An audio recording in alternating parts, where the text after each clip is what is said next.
الحمد لله رب العالمين، وأشهد أن لا إله إلا الله ولي الصالحين، شهادة نحيا عليها ونموت عليها ونلقى الله جل وعلا بها آمنين مطمئنين يوم لا ينفع مال ولا بنون إلا من أتى الله بقلب سليم. إذا ما ضاق بك الحال في عيش تكابده واستفحل الهم وانتابتك أتراح، فافزع إلى الله في ذكر تردده، إن القلوب بذكر الله ترتاح. كم من هموم ظننا لا انفراج لها حتى رأينا عظيم الهم ينزاح، فاصبر لربك لا تيأس فرحمته للخلق ظل وللأيام إصباح. كل باب وإن طالت مغالقه له في الصلاة على الحبيب المصطفى مفتاح. فاللهم صل وسلم وبارك على الحبيب محمد وعلى آله وأحبابه وأصحابه وأتباعه. أما بعد، أيها الأحبة في الله، استمعنا إلى آيات واضحات بينات من كتاب رب الأرض والسماوات بصوت عذب طيب رقراق. نسأل الله العظيم أن يبارك لصاحبه فيه، وأن يشفع فيه القرآن في الدنيا وفي القبر ويوم لقاء الله رب العالمين، وأن ينفعنا بقرآنه آمين آمين. ثم أما بعد، عباد الله، بدأ القارئ تلاوته بآيات بينات واضحات تبين لنا أن الدنيا ما هي إلا دار ابتلاء، ولا تسير هذه الدنيا إلا على هذه الوتيرة. فذكر لنا أنبياء الله جل في علاه وكيف أن الله ابتلاهم، وكل نبي يبتلى على قدر محبته من الله جل في علاه. قال الله جل وعلا على لسان قارئنا: وأيوب إذ نادى ربه أني مسني الضر وأنت أرحم الراحمين، وذنون إذ ذهب مغاضبا فظن أن لن نقدر عليه فنادى في الظلمات أن لا إله إلا أنت سبحانك إني كنت من الظالمين.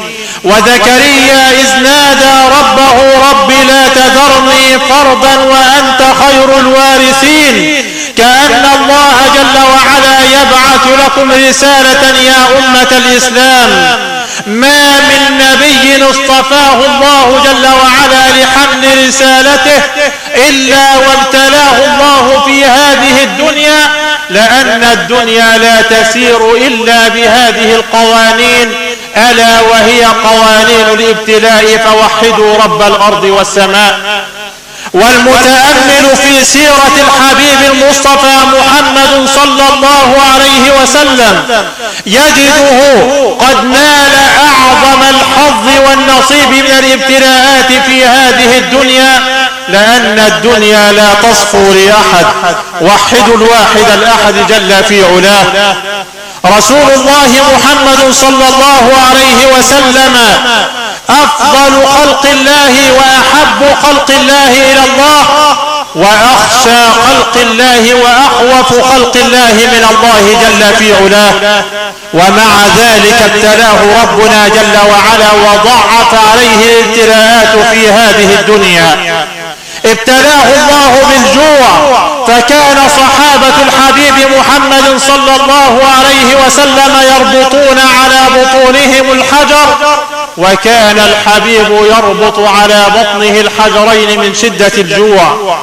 ابتلاه الله جل وعلا بالمرض، فمرض مرض موته حتى سئل عن ذلك فقال صلوات ربي وسلامه عليه: إن للموت لسكرات. وبين أنه اشتد عليه الموت أو اشتد عليه المرض حتى كأنه يوعك كالرجلين من أمة الحبيب محمد صلى الله عليه وسلم. ابتلاه ربنا جل وعلا بفقد الأحباب والأهل والأولاد، فمات جميع أحبابه ومات جميع أولاده في حياته إلا فاطمة الزهراء، قيل أنها ماتت بعده ب6 أشهر. فكان الحبيب صلى الله عليه وسلم صابرا محتسبا لله رب العالمين. ولما دخل على ولده إبراهيم وهو في حجر أمه يجود بنفسه وملك الموت عند رأسه والموت يرفرف عليه بأجنحته، ماذا قال يا أمة الإسلام؟ قال: والله إن العين لتدمع وإن القلب ليحزن وإنا لفراقك يا إبراهيم لمحزونون ولا نقول إلا ما يرضي ربنا، إنا لله وإنا إليه راجعون. عندئذ استمع إلى هذه الكلمات سيدنا عمر بن الخطاب رضي الله تعالى عنه وأرضاه، فبكى بكاء شديدا، فنظر إليه الحبيب، والبخيل من سمع اسم الحبيب ولم يصلي عليه.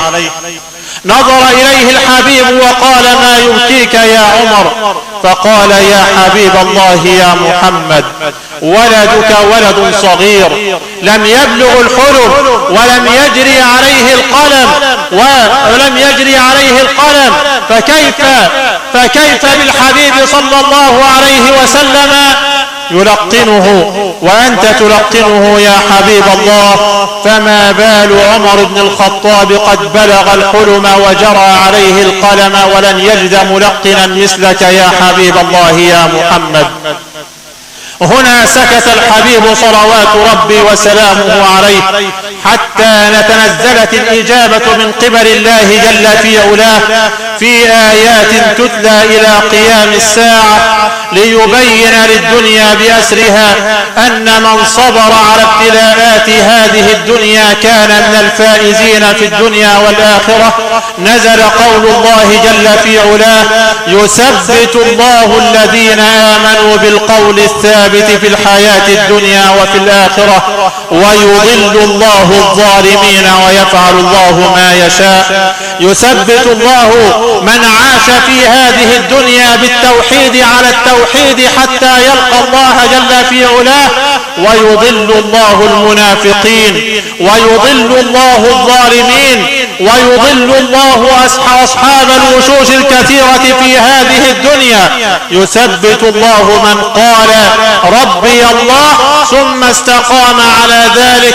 لذلك ختم القارئ الجليل قراءته بآيات واضحات بينات فقال إن الذين سبقت لهم منا الحسنى أولئك عنها مبعدون. إن الذين ابتلوا في هذه الدنيا فصبروا احتسابا لله ورجاء فيما عند الله جل في علاه أولئك عن النار مبعدون. إن الذين سبقت لهم منا الحسنى أولئك عنها مبعدون لا يسمعون حسيسها وهم فيما اشتهت أنفسهم خالدون. نسأل الله العظيم رب العرش العظيم أن يبعدنا جميعا وجميع أحبابنا عن النار وما قرب إليها من قول وعمل، كما نسأله سبحانه أن يغفر لفقيدنا وأن يرحمه. اللهم اغفر له وارحمه وأكرم نزله ووسع مدخله. اللهم اجزه بالإحسان إحسانا وبالسيئات عفوا وغفرانا. اللهم أنر له قبره اللهم شفع فيه القرآن وشفع فيه الصيام وشفع فيه حبيبك المصطفى العدنان، واجعل هذه الليلة من أسعد ليالي يا حنان يا منان. وآخر دعوانا أن الحمد لله رب العالمين، ولا نملك إلا أن أنفسنا لا طمعا في الخلود ولا البقاء، ولكنها سنة الدين، فلا المعزي يبقى ولا المعزى وإن عاش إلى حين. وصل اللهم وسلم وبارك على سيدنا محمد. الله يجزاك